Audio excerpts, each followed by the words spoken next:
Hi friends, I'm Mona and I'm reading the Bhagwat Gita or the Song Divine on this channel. So till now I have read till chapter 12 and today we'll start chapter 13. So let's begin. Sri Bhagwan said, "This body, Arjun, is termed as field and he who knows it is called the knower of the field. By the sages discerning the truth about both. Know myself to be the Kshetrajan, individual soul, and in all the Kshetra fields, Arjun, and it is the knowledge of the field and knower that is of matter with its evolutes and the spirit, which I consider as true knowledge. What the field is and what is its nature, what its modifications, and from what causes, what effects have arisen, and also who is knower, who its knower is, and what is his glory. Hear all this from me in brief.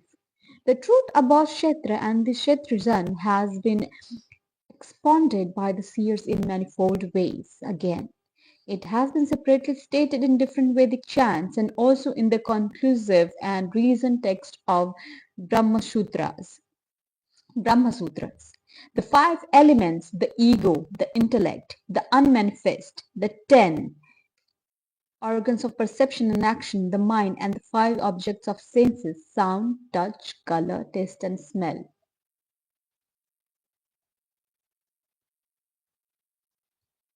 Also desire, aversion, pleasure, pain, the physical body, consciousness, firmness, thus is the kshetra, which it evolutes briefly stated.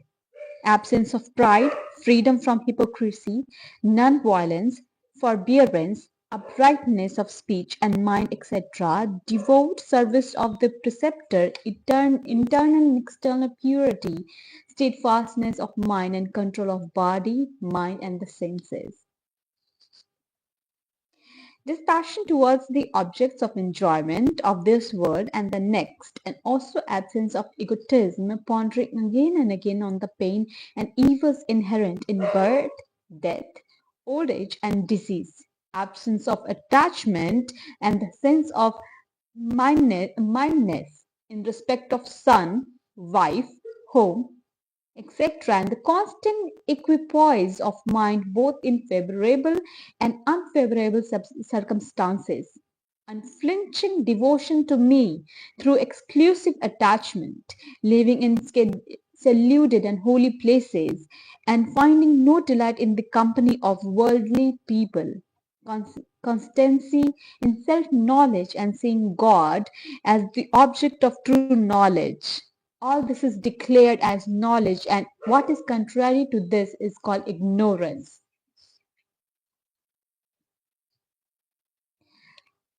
I shall speak to you at length about that which ought to be known, and knowing which one attains supreme bliss.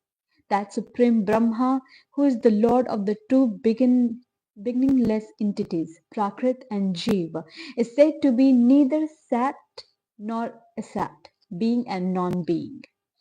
It has hands and feet on all sides, eyes, head, and mouth in all directions, and ears all round, for it stands pervading all in the universe.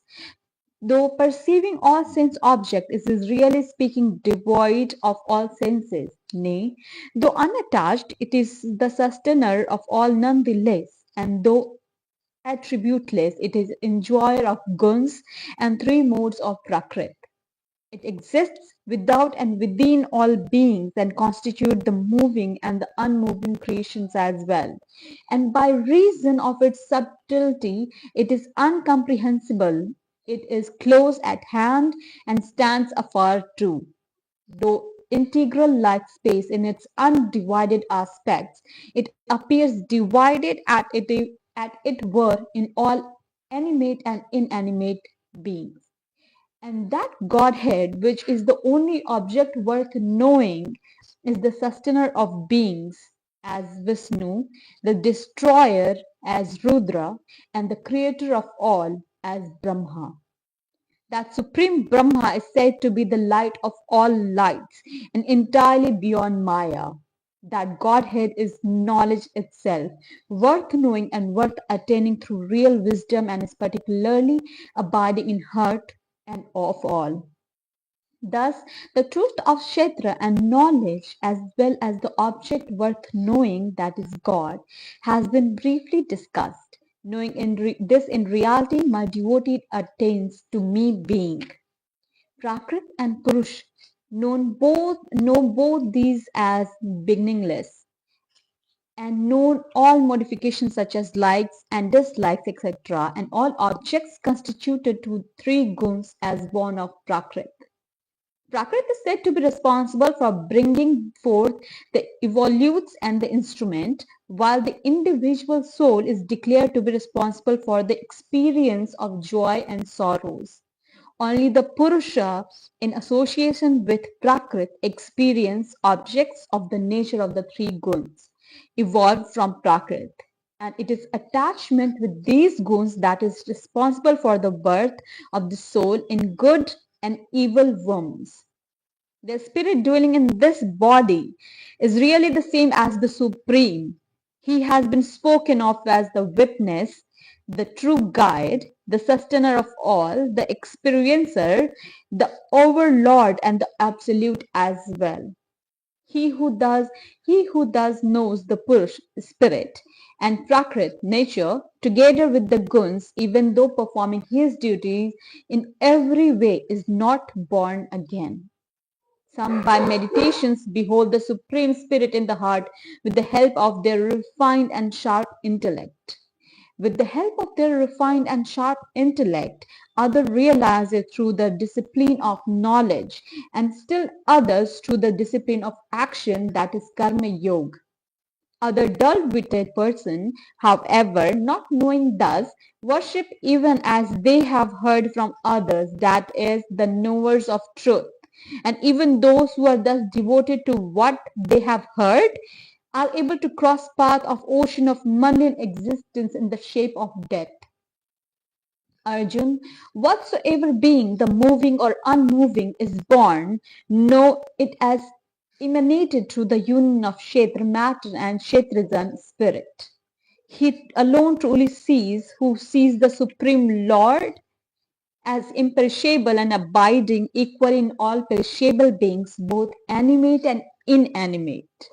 For by seeing the Supreme Lord equally present in all, he does not kill the self by himself, and thereby attain the supreme state. He who sees that all actions are performed in every way by nature and the self as the non-doer, he alone verily sees.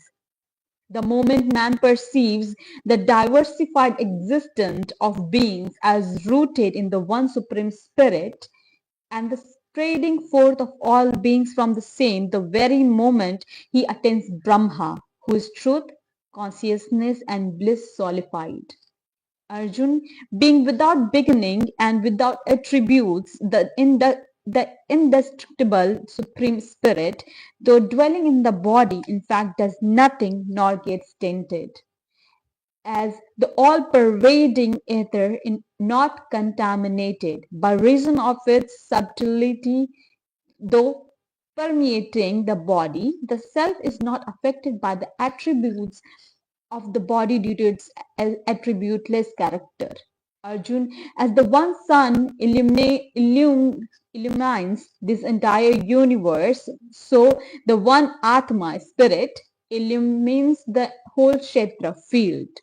Thus, those who thus perceive the eye of wisdom, the difference between the Kshetra and Kshetrajan, and the phenomenon of liberation from Prakrit with her evolutes, reach the supreme eternal spirit. Thus, and this is in the Upanishad sung by the Lord, the science of Brahma, the scripture of yoga, that dialogue between Sri Krishna and Arjun is the 13th chapter entitled The Yoga of Discrimination Between the Field and the Knower of the Field. So we are done with the chapter 13, and tomorrow we will start chapter 14.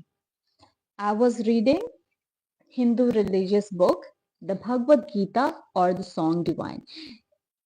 is the conversation between Arjun and Sri Krishna.